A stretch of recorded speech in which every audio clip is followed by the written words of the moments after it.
Stop searching on Google like a beginner. Most people only see 1% of the internet. I'm going to show you how to find exactly what you read looking for in seconds using search operators.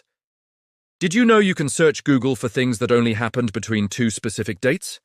Type your keyword, then add before 2010 0101. Boom. You're now looking at the internet as it was 15 years ago. Perfect for research or finding old articles that disappeared from the main results.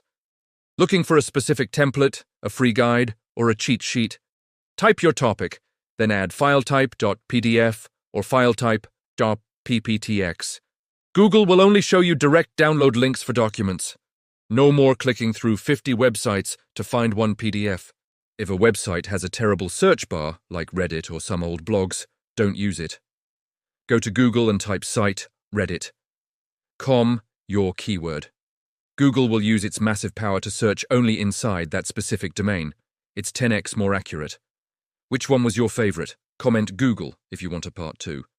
Don't forget to subscribe for more tech hacks. See ya.